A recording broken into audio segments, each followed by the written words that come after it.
Hello दोस्तों, आज हम बात करेंगे स्लिप डिस्क के बारे में।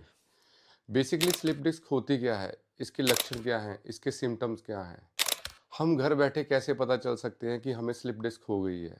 आजकल आम बात है कमर में दर्द होना। कमर में जब दर्द होता है तो पेशेंट को लगता है कि मेरी सारी मांसपेशियां खिंच गई हैं। देखो, स्लिप डिस्क का ये एक मेन कारण है। जो स्लिप डिस्क है, ये बेसिकली किसी भी काम को करने से, कोई झुक के कोई वेट उठाने से ये स्लिप डिस्क हमारे हो जाती है। इसको मसल स्पाज्म के रूप में भी देखा जा सकता है। लेकिन जो मसल स्पाज्म है, ये बेसिकली 3-4 दिन में ठीक हो जाता है, क्योर हो जाता है। लेकिन जब ये धीरे धीरे मांसपेशियों में अकड़न आनी शुरू हो जाती है, पेन तो धीरे धीरे कम हो जाती है, लेकिन फिर भी जो पेन है पैर में ट्रेवल करनी शुरू हो जाती है। ये जो हमारी कमर की L4 L5 डिस्क है, वो नस को एक तरह से दबा देती है। दबाने की वजह से पैर में सुन्नापन रहना शुरू हो जाता है, पैर सुन्न होना शुरू हो जाता है और पैर की थोड़े से मसल वीक होने शुरू हो जाते हैं। पेशेंट क्या करता है कि घर में बैठ के कुछ एक्सरसाइज करके या कुछ रेमेडीज करके बैक पेन को तो ख़त्म कर लेता है, कमर की दर्द तो ख़त्म हो जाती है, लेकिन जब वो धीरे धीरे 1-2 दिन बाद चलना शुरू करता है तो पैर में दर्द आना शुरू हो जाता है और पैर में सुन्नापन भी रहना शुरू हो जाता है, जिससे पेशेंट थोड़ा सा घबराना फील कर लेता है कि उसको पता चलता है कि मेरे आगे वाली प्रॉब्लम थोड़ी सी बढ़ गई है। उसके बाद पेशेंट कुछ एक्सरसाइज वगैरह करता है, लेकिन वो एक्सरसाइज से भी चीज़ क्योर नहीं होती। उसकी वजह से पेन धीरे धीरे करके पूरी बैक में आनी शुरू हो जाती है और मांसपेशियां सिकुड़नी शुरू हो जाती हैं। जैसे जो L4 L5 में प्रॉब्लम होती है, जिस उसकी नस दब जाती है तो पैर के ऊपर वाले हिस्से में पेन होनी शुरू हो जाती है। जैसे ही S1 नर्व के ऊपर कंप्रेस ज़्यादा आता है तो पैर के निचले वाले हिस्से में सुन्नापन आना शुरू हो जाता है, कभी कभी अंगूठा भी सुन्न होना शुरू हो जाता है। लेकिन ये बेसिक चीज़ें हैं जिससे हम जान सकते हैं कि डॉक्टर के पास जाने से पहले ही हम अंदाज़ा लगा सकते हैं कि हमें स्लिप डिस्क हो गई है।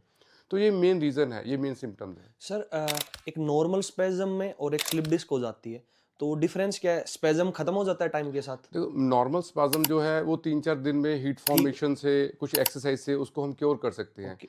लेकिन जो स्लिप डिस्क हो गई है, साइटिका की तरफ पेन आ गई है, लेग की तरफ पेन आ गई है, तो उसको क्योर करने के लिए हमें काफ़ी थेरेपीज़ करवानी पड़ती हैं। मतलब पैर की तरफ पेन जा रहा है तो श्योर है कि स्लिप डिस्क के चांस ये है। स्लिप डिस्क के हाँ। सिम्पटम्स हैं। और यदि मान लो पैर में पेन नहीं जा रहा लेकिन कमर का दर्द बिल्कुल भी खत्म ही नहीं हो रहा, लग रहा है कि कंटिन्यू पेन है 1 महीने से या 1.5 महीने से और वो बिल्कुल कम भी नहीं हो रहा एक्सरसाइज का, तो भी चांस है स्लिप डिस्क के? तो ये बेसिकली 100% चांस है, इसको स्लिप डिस्क के रूप में ही माना जाएगा कि ये ओ, स्लिप डिस्क हो गई है। ये सिम्पटम आ रहे हैं तो श्योरली हो गई है ये स्लिप श्योर डिस्क। हो गई है। अब जब आप एमआरआई करवाएंगे तो उसमें L4 L5 में नर्व कंप्रेस शो होगी, ओके, ओके, तो ओके। जिससे हमें पता चल सकता है कि ये स्लिप डिस्क हो गई है। ये तो हम घर से देख सकते हैं, इजीली आइडिया लगा ही तो सकते हाँ, हैं। ये जो मैंने आपको सिम्टम्स बताए हैं L4 L5 L5 S1 के हिलने से, कि क्या क्या हमें हो सकता है, तो ये स्लिप डिस्क का ही रीज़न है, ओके इसके सर, सिम्टम्स ओके। हैं। तो और कभी कभी ऐसा भी हो जाता है कि पेशेंट जो हमारे बीच वाली हड्डियाँ होती हैं, L4 L5 के बीच वाले हिस्से की जो मेन नस होती है, जब उसके ऊपर ज़्यादा कंप्रेस पड़ना शुरू हो जाता है तो कई बार फुट ड्रॉप भी होना शुरू हो जाता है, तो यूरिन में भी प्रॉब्लम आनी शुरू हो जाती है। ओ कई बार हमारा जो सिस्टम है, हमारी स्टूल है, उसको भी पास होने में थोड़ी सी प्रॉब्लम आनी शुरू हो जाती है। तो ये बेसिक लक्षण है स्लिप डिस्क के। Okay sir. फिर भी यदि किसी का क्वेश्चन रह जाए, तो वो आपका नंबर यहाँ पर स्क्रीन तो पे हाँ, शो हो अगर जाएगा। अगर है ना? किसी पेशेंट ने बिना एक्सरे या बिना स्कैन की चीज़ें जानने की कोशिश करनी है तो हमारा नीचे डिस्क्रिप्शन में नंबर लिखा हुआ है, तो आप कभी भी संपर्क करके हमसे बात करके पूछ सकते हैं, जिससे आपको हो सकता है एमआरआई करवाने की ज़रूरत ना ही पड़े। हम ऐसे ही पता चल सकता है हमें कि पेशेंट को स्लिप डिस्क हुई है या नहीं हुई है। आपके पास आ भी सकते हैं, आखिर उनको दिखाना है तो आखिर हाँ, को। अगर जी। उनको स्लिप डिस्क हो गई है कि पैर में दर्द आनी शुरू हो गई है, श्योरिटी 100% उनको स्लिप डिस्क है, तो इसके इलाज के लिए हमारे पास बठिंडा हमारा हॉस्पिटल है, डॉक्टर चिराग दिन मलिक, हनुमान चौक, माता रानी गली। आप कभी भी किसी भी समय हमारे हॉस्पिटल में आ सकते हैं, 24 घंटे हॉस्पिटल खुला रहता है।